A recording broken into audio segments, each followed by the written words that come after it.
ये video ITC के point of view से मतलब इनपुट टैक्स क्रेडिट के पॉइंट ऑफ व्यू से बहुत ही इंपॉर्टेंट होने वाला है। इसमें हम लोग यहाँ पे डिस्कस करने वाले हैं और जानने वाले हैं कि आईटीसी को अवेल करने के लिए क्या क्या कंडीशंस हैं और उसको कंडीशंस को हम लोग यहाँ पे एक एक करके डिस्क्राइब करेंगे और समझेंगे उस चीज़ों को। ठीक है, तो चलिए सबसे पहले हम लोग देखते हैं कि जो आईटीसी है वो कब लेते हैं, कब क्लेम करते हैं। तो यहाँ पे हम लोग को ये देखना होता है कि जिस चीज का हम लोग आईटीसी ले रहे हैं, वेदर दैट इज गुड्स और सर्विसेज, वो या तो गुड्स जो है वो बिजनेस के पर्पज से यूज हुआ हो, या तो फर्दरेंस ऑफ बिजनेस हो, या तो इन कोर्स ऑफ बिजनेस हो, या फर्दरेंस ऑफ बिजनेस हो। लेट सपोज अगर किसी भी गुड्स और सर्विसेज को हम लोग अवेल किए हैं तो अब उसका जो आईटीसी है उस जो गुड्स और सर्विसेज जो हम लोग लिए हैं वो किस पर्पज से लिए हैं, वो चीज क्या होना चाहिए, या तो इन कोर्स ऑफ बिजनेस होना चाहिए या तो फर्दरेंस ऑफ बिजनेस होना चाहिए। पर्सनल यूज नहीं होना चाहिए। ठीक है, पर्सनल यूज बोलने का मतलब क्या है कि बिजनेस यहां पे अलग है और बिजनेसमैन अलग है। अगर मान लीजिए कोई बिजनेस का आपका एसी है जो आपका बिजनेस पर्पस के लिए है और बिजनेस में यूज हो रहा है, तो उसका अगर आप रिपेयर मेंटेनेंस करवाते हैं या फिर उसको खरीदते हैं, आप नया एसी खरीद के आप बिजनेस में इन्वॉल्व करते हैं, उसको बिजनेस वाले ऑफिस में लगाते हैं, तो उसका आपको आईटीसी क्लेम करना है। लेकिन ये क्या हो गया, लेकिन अगर आप एसी खरीदते हैं बिजनेस के नाम पे और अपना जो पर्सनल रूम है आप अपना पर्सनल यूज के लिए उसको आप इंस्टॉल करते हैं, तो आप उसका आईटीसी क्लेम नहीं कर सकते हैं। तो यहाँ पे सबसे पहला चीज आपको यहाँ पे ये ध्यान रखना है। अब फिर नेक्स्ट क्वेश्चन ये आता है कि यहाँ पे ये इन कोर्स ऑफ बिजनेस और फर्दरेंस ऑफ बिजनेस का क्या मतलब है।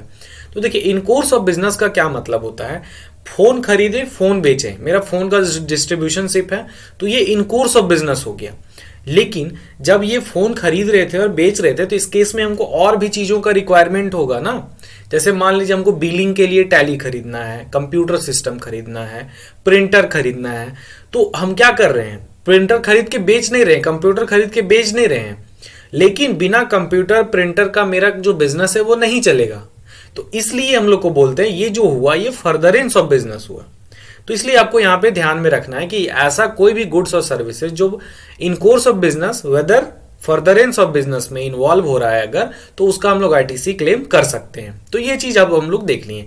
अब हम लोग देखते हैं एलिजिबिलिटी और कंडीशंस के बारे में कि और यहाँ पे और क्या क्या एलिजिबिलिटी है, क्या क्या कंडीशंस है। तो देखिए, सेक्शन 16 जो है वो एलिजिबिलिटी और कंडीशंस का बात करता है for taking ITC under CGST act 2017। ठीक है, तो सबसे फर्स्ट में क्या है कि एलिजिबिलिटी फॉर टेकिंग आईटीसी कौन बोलता है, सेक्शन 16 सबसेक्शन 1।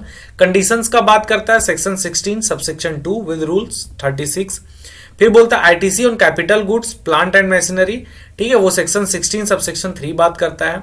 और यहाँ पे सेक्शन 16 सबसेक्शन 4 जो time limit for availing ITC का बात करता है। तो चलिए हम लोग देखते हैं सबसे पहले एलिजिबिलिटी क्या है। तो बोलता क्या है कि रजिस्टर्ड पर्सन होना चाहिए, सबसे पहला चीज। नेक्स्ट क्या है, subject to such conditions as restrictions as may be prescribed, conditions होना चाहिए in the manner specified in section 49। जब हम लोग 49 देखेंगे तो वहां पे देखेंगे।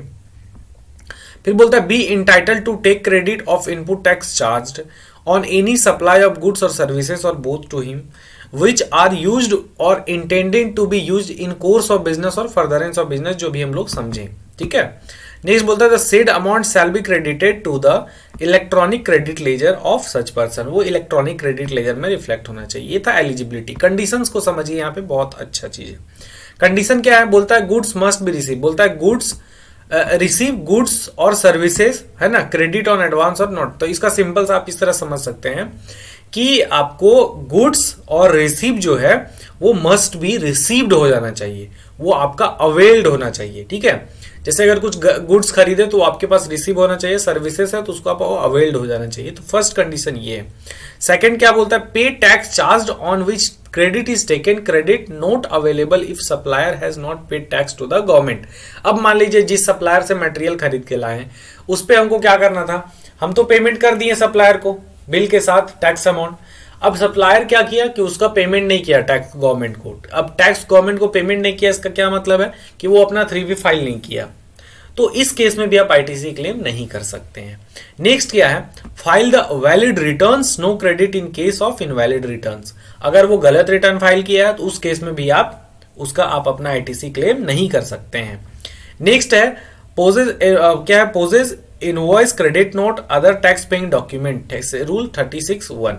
इसका क्या मतलब होता है कि वैलिड डॉक्यूमेंट होना चाहिए आपके पास। वैलिड डॉक्यूमेंट बोले तो कि आपके पास टैक्स इनवॉइस होना चाहिए, डेबिट नोट, क्रेडिट नोट, जो भी है ये वैलिड डॉक्यूमेंट एक आपके पास होना चाहिए, तभी आपको आईटीसी अवेल करने को मिलेगा। अब इसमें सबसे जो इंपॉर्टेंट है टॉपिक, जो इसमें नहीं मेंशन है, वो that is reflect, that should be reflect in GSTR two B, तभी आप आईटीसी क्लेम कर पाइएगा, अदरवाइज आप आईटीसी क्लेम नहीं कर पाइएगा किसी भी कंडीशन से। कुछ भी आपके पास वैलिड डॉक्यूमेंट भी है, गुड्स भी रिसीव हो गया है, लेकिन अगर सामने वाला टाइम पे रिटर्न नहीं डाला, अगर वो टू बी में रिफ्लेक्ट नहीं हुआ, तो आप आईटीसी नहीं अवेल कर पाइएगा। तो देखिए यहाँ पे फिर बात क्या बोलता है कि tax paid document required for claiming ITC क्या है, आईएसडी इनवॉइस और credit note, bill of entry, debit note, reverse charge का इनवॉइस, टैक्स इनवॉइस। तो इस तरीके का जो चीज है आपको यहाँ पे हमेशा ध्यान में रखना है इनपुट टैक्स क्रेडिट को अवेल करते टाइम, आईटीसी को अवेल करते टाइम। आईटीसी बोले तो इनपुट टैक्स क्रेडिट। तो उम्मीद करते हैं कि आपको आईटीसी का जो भी कंफ्यूजन होगा वो सॉर्ट आउट हुआ होगा। Thank you ji.